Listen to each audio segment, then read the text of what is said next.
अस्सलाम वालेकुम दोस्तों, आज की इस वीडियो में बात करनी है उस माफिया के बारे में जिस माफिया की वजह से इस वक्त ओवरसीज़ पाकिस्तान के एयरपोर्ट्स के ऊपर बहुत ज़्यादा जलीलो ख़बार हो रहे हैं। उनकी लाखों रुपए की टिकट्स बर्बाद हो रही हैं, उनके लाखों रुपए वीज़े के ऊपर जो उन्होंने लगाए थे, जिसके किसी को यह नहीं पता कि उनके हालात कैसे होंगे, किस तरीके से वो बंदा रोज़गार के लिए किसी दूसरी कंट्री में जा रहा है। आज उस माफिया के बारे में ज़रूर बात करूँगा जिसकी वजह से यूरोपीय यूनियन का प्रेशर इतना ज़्यादा पाकिस्तान के ऊपर आया कि पाकिस्तान के बहुत पुराने लोग जो एक अरसा दराज से बैरून मालिक जो है वो रोज़गार के लिए जा रहे थे, वो भी इस वक्त परेशान हो गए हैं। तकरीबन 1.5 करोड़ के करीब पाकिस्तानी हैं, सारे के सारे इस वक्त एक ही रिपोर्ट को देख रहे हैं कि पाकिस्तान के ऊपर तेज़ी से ऑफलोडिंग जारी है। और ये ऑफलोडिंग की स्टैंप इतनी ख़तरनाक है आपके पासपोर्ट के लिए, जिसको भी लग जाती है वो बहुत नेगेटिव इम्पैक्ट होता है। इसके कितने ज़्यादा नुकसान हो सकते हैं ये किसी और वीडियो में बात करेंगे। आज की वीडियो इस माफिया के ऊपर है। ये स्टोरी शायद आपने बहुत ही कम अब तक सुनी होगी जो मैं आपके सामने इस वीडियो में लेके आ रहा हूँ।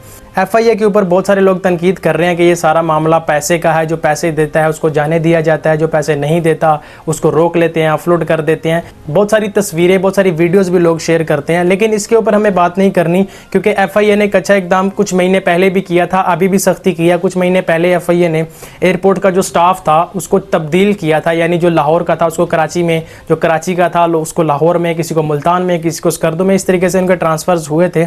इसके बारे में बहुत सारी खबरें जो है वो आपको मिल जाएंगी। अगर आप वेरीफाई करना चाहें तो आप कर भी सकते हैं। अभी FIA ने बहुत बड़ी तादाद में गिरफ्तारियां भी की हैं अपने अहलकार की, इसके बारे में बहुत सारी खबरें जो है वो आपको मिल जाएंगी। अगर आप देखना चाहें, आप अगर मुझे कहेंगे तो मैं उसके ऊपर एक मुकम्मल व्लॉग भी कर दूंगा। पाकिस्तान में इस वक्त हुकूमती लेवल के ऊपर सॉफ्ट स्किल का सर्टिफिकेट जो है वो बहुत इंपॉर्टेंट हो चुका है। अगर आप वो नहीं बनवाते तो आपका प्रोटेक्टर कभी भी जो है वो क्लियर नहीं होगा, उसकी स्टैंप आपको कभी भी नहीं पाकिस्तान की जानिब से लगेगी। यानी जो प्रोटेक्टर के ऊपर स्टैंप लगती है जिससे वो वेरीफाई हो जाता है, वो कभी भी नहीं लगेगी अगर आपके पास सॉफ्ट स्किल का सर्टिफिकेट नहीं होगा। अब वो क्या है उसके ऊपर भी एक अलग से व्लॉग करना पड़ेगा, लेकिन फिर से कह रहा हूं ये वीडियो एक माफिया के ऊपर है। तो सीधे चलते हैं अपने पॉइंट पे, यूरोपीय यूनियन का प्रेशर क्यों आया था। पहले क्या होता था कि गैर कानूनी तरीके से जैसे जाया जाता है यूरोप कंट्रीज में, जैसा कि एक तुर्की की तरफ से, ईरान की तरफ से रास्ता बनाया हुआ था माफिया ने, चोरी के रास्ते जिसको कहा जाता है, जिसमें लोगों की जानें भी चली जाती हैं, जिसमें माओ के लाल जो है वो अपनी जान से चले जाते हैं रोजगार की तलाश में गैर कानूनी तरीके से जाते हुए। तो वो जो बॉर्डर्स थे इतने सख्त हो चुके हैं पिछले कुछ सालों में कि उस माफिया का काम जो है वो बंद हो चुका था। अब माफिया क्या कर रहा है,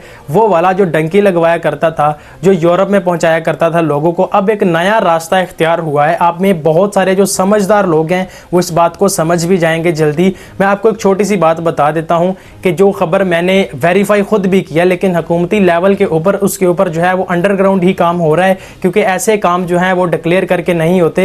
ऐसे जो करप्ट लोग होते हैं उनका सफाया अंडरग्राउंड ही किया जाए तो अच्छा होता है। वो माफिया किस तरीके से काम कर रहा है कि पाकिस्तान से लीगल तरीके से बंदों को निकालता है, लेकिन जब पाकिस्तान से निकल जाते हैं, जैसा कि बहुत बड़ी तादाद में ऐसा हो रहा है कि बहरीन के लोगों को कैंसिल किया जा रहा है, मस्कत ओमान के लोगों को कैंसिल किया जा रहा है। उनके पास वीज़ा भी होता है, उनके पास कंपनी का मुकम्मल डाटा भी होता है, पासपोर्ट रखते ही उनको पता होता है कि टिकट भी है, होटल की बुकिंग भी है, सब कुछ है उनके पास, लेकिन उनको ऑफलोड कर दिया जाता है उस माफिया की वजह से। मैं आपको बताता हूँ वो माफिया क्या करता है कि जैसे ही किसी गल्फ कंट्री में लोग पहुंच जाते हैं, किसी भी गल्फ कंट्री का वीज़ा एक लगवा लिया, उसके बाद वहां पर जाने के बाद उसकी आईडी से, जो उस कंट्री की होती है उसकी आईडी, इकामा कह लें या एमिरेट्स आईडी कह लें, उससे किसी भी एक अफ्रीकन स्टेट का वीज़ा जो है वो अप्लाई किया जाता है, ई वीज़ा। अब ई वीज़ा हासिल करना किसी भी अफ्रीकन कंट्री का वो बहुत ही आसान काम है। अगर आप मुझे कहें मैं आपको 2 से 4 घंटे के अंदर खुद से आपको ई वीज़ा अप्लाई कर देता हूं, तो वो ई वीज़ा मुझे जीमेल के अंदर ही रिसीव हो जाएगा। यानी 2 से 4 घंटे में मैं उस अफ्रीकन स्टेट का जो है वो वीज़ा हासिल कर लूंगा, एंट्री वीज़ा, ठीक है।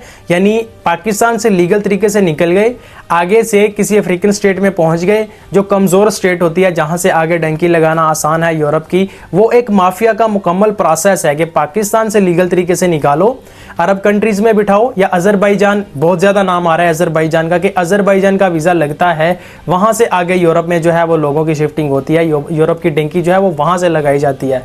तो ये बहुत ज़्यादा केसेस अब तक सामने आ चुके थे।